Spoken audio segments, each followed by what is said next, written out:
Hi everyone. It gives me a great pleasure to connect with you through this video once again. I am your friend Leslie Ravichandra. May the grace and peace from God our Father and our Lord Jesus Christ be with you. One day, Pharisees asked Jesus a question when the kingdom of God would come. It was based on their belief of the coming Messiah to free them from the bondage of the Romans who were ruling at that time. So Jesus clearly told them the kingdom is not physical or it is not external, but it is a spiritual and internal. Because in the kingdom of God, Jesus is the king, his disciples are the subjects, and the place where he reigns is the hearts of his people. That's what we find in Luke chapter 17, verses 20 and 21. It says, once on being asked by the Pharisees when the kingdom of God would come, Jesus replied, the coming of the kingdom of God is not something that can be observed, nor will people say, here it is, or there it is, because the kingdom of God is in your midst, or the kingdom of God is within you. So the physical kingdom is yet to come when Jesus Christ comes back in his glory as the king. Until then, Jesus warns all of us and he cautions us not to look for a Christ anywhere. Because if we read that in Luke chapter 17, 27 and 24, people will tell you, there he is, or here he is. Do not go running off after them, for the Son of Man in his day will be like the lightning which flashes and lights up the sky from one end to the other.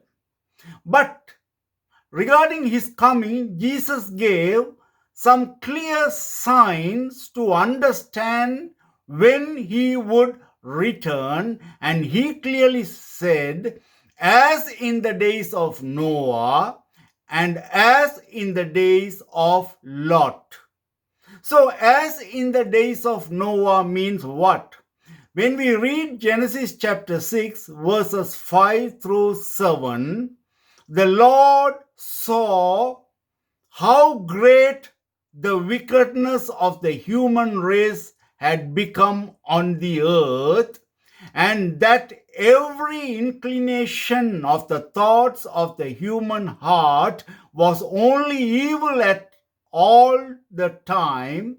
The Lord regretted that he had made human beings on the earth, and his heart was deeply troubled.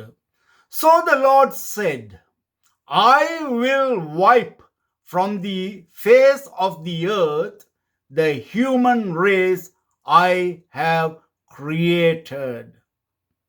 And also, when we go further down in Genesis chapter 6, but Noah found favor in the eyes of the Lord. Noah was a righteous man, blameless among the people of his time, and he walked faithfully with God.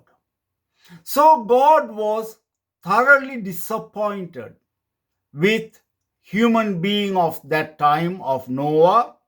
He didn't want to get along with these people, so he wanted to wipe them out. But he found Noah to be a righteous man, so he wanted to spare him from this destruction. So God directed Noah to build an ark, and he told he and his wife and his 3 sons and their wives, altogether 8 of them, to enter the ark. Then for 40 days it rained and the floods came and it completely destroyed everything that was on the earth. In that ark, God told him to have two of all living creatures, male and female, so that the future generation will be built through those who have been left within the ark. So, as in the days of Noah, means some people will be taken into the ark and the others will be left out. Again, he says, it will be the same in the days of Lot. Genesis chapter 18 verse 20 says, Then the Lord said to Abraham, the outcry against Sodom and Gomorrah is so great and their sin is so grievous. And further we find in Genesis chapter 18 verse 25, Far be it from you to do such a thing, to kill the righteous with the wicked, treating the righteous and the wicked alike. Here we find when God told that he was going to destroy Sodom and Gomorrah because of their wickedness, Abraham was pleading with God, Lord, if there would be some righteous people, are you going to destroy righteous along with the wicked? Won't you spare them? Then God said yes. And they were talking and talking from 50, then it came to 40, 30. Finally, God agreed, okay, even if I find at least 10 righteous people, I will not destroy. But God could not find 10 righteous people, but only one. That we find in 2 Peter chapter 2, verses 6 and 7. He condemned the cities of Sodom and Gomorrah by burning them to ashes and made them an example of what is going to happen to the ungodly. And he rescued Lot, a righteous man who was distressed by the depraved conduct of the lawless. Again, we find here somewhat similar to what happened in the days of Noah. Only the righteous man with his family was taken out from destruction, and the rest were left out to perish. This is how it's going to happen. As in the days of Noah, as in the days of Lot, when Jesus comes, the righteous will be taken and the unrighteous or the wicked in the eyes of the Lord will be left out. We find in Matthew chapter 24 verses 39 and 40, this is how it will be at the coming of the Son of Man. 2 men will be in the field, one will be taken and the other left. The woman will be grinding with a hand mill, one will be taken and the other left. Also we find in Luke chapter 17 verse 34, it is added that night 2 people will be in one bed, one will be taken and the other left. Here we find there are 3 instances mentioned. One is going to happen in the night when they were sleeping, the other one during the day when they are in the field, the other one in the morning when they grind the grains in the grinding stone. So we understand when Jesus comes, it will be morning in US, it will be day in Europe, it will be night in Asia and Australia. So it is perfectly fitting. Jesus will come at a particular time and those who are chosen will be taken and those who are not will be left. But during this time, Jesus gave a very strong warning sign and he told to remember Lot's wife. when Lot was taken out by the angels out of Sodom, his wife and 2 daughters were accompanying him, and we find Lot's wife was chosen to escape the perishing. And while they were going, they were commanded not to look back. We find in Genesis chapter 19, verse 17, as soon as they, that means the angels, had brought them out, one of them said, "Flee for your lives, don't look back, and don't stop anywhere in the plain." And the Bible says in Genesis chapter 19, verse 26, "But Lot's wife looked back, and she became a pillar of salt." She was chosen. She was given a chance to flee the destruction, but she disobeyed. She looked back, and she became the pillar of salt, and she perished. She couldn't make it even though she was chosen. We find in Luke chapter 17, verses 30 through 32, "It will be just like this on the day the Son of Man is revealed.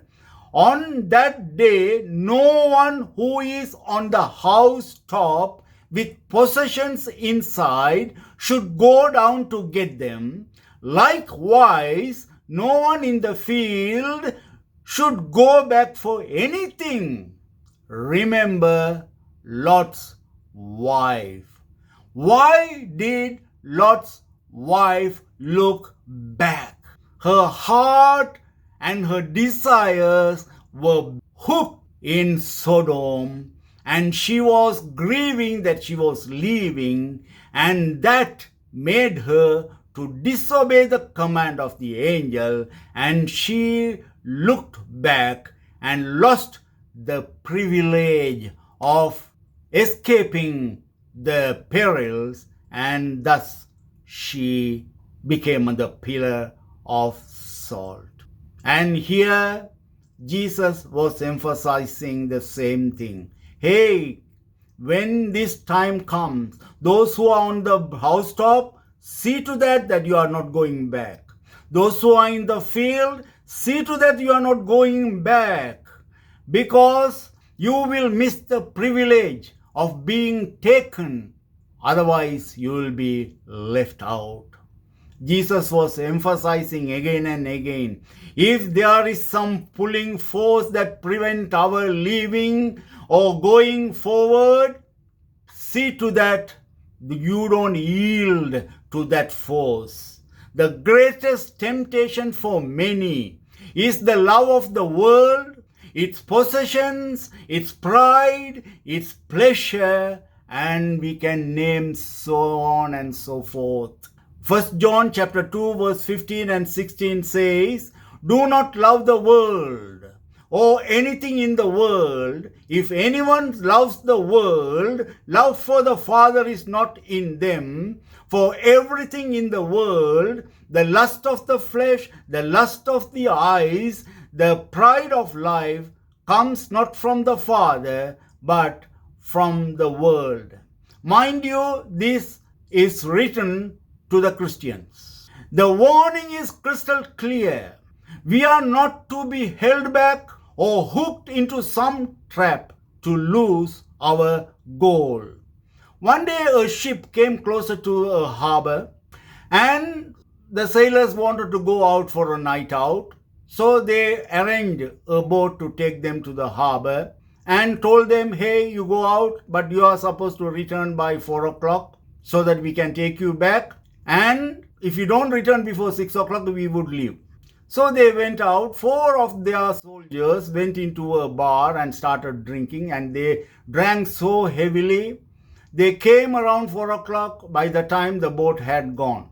So they found a rowing boat at the shore. They got into the boat and started rowing. For a long time they rowed. They couldn't reach the ship. Then by the time the sun came and they found themselves They were not at all gone anywhere because the boat was tied with a rope to the shore. See, understand, how much you try if our lives are also tied to our past, for our passion, for our likes, we are not going to make any advancement. So, my dear friends, we are supposed to cut all the ropes and burn all the bridges that prevents us from moving forward, and to identify what is holding me back from advancement. Looking back will result in disqualifying us from moving forward. That's why Jesus told in Luke chapter 9 verse 62, Jesus replied, "No one who puts a hand to the plow and looks back is fit for the service in the kingdom of God." My dear friends, remember Lot's wife. She was chosen to escape the destruction, but she perished because of her attraction to the world, and which made her to look back. So let us be very vigilant and careful not to lose our goal and our objective. Galatians chapter 3 verse 3 says, "Are you so foolish? After beginning by means of the Spirit, are you now trying to finish by means of the flesh?" Remember the rich young ruler who came to Jesus and he asked how to inherit the eternal life. When he was instructed what to do, he could not. He went away sad because of the great wealth he had. Are we trapped by anything of this world from making an advancement? Matthew chapter 6 verse 19, 20 and 21 says, "Do not store up for yourself treasures on earth, but store up for yourself treasures in heaven. For where your treasure is, there your heart will be also." Shall we look to the Lord in prayer? Our Lord, our God, our Father, thank you for having spoken and warned us, oh Father, how we would miss our final destination. If our lives are attracted to the world, Lord, if we are not moving forward for the calling that we have been given, Lord, help us to repent and to make things right, to move forward. We remember Lot's wife. Even though she was given the opportunity to escape the destruction, she could not make it because she was so attracted to her possessions, her wealth, and her lifestyle that was in Sodom. Lord, this is a great lesson, and help us to move forward. In the name of Jesus I pray. Amen.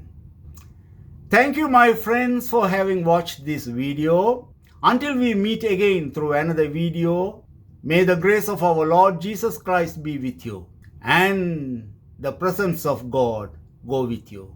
Bye.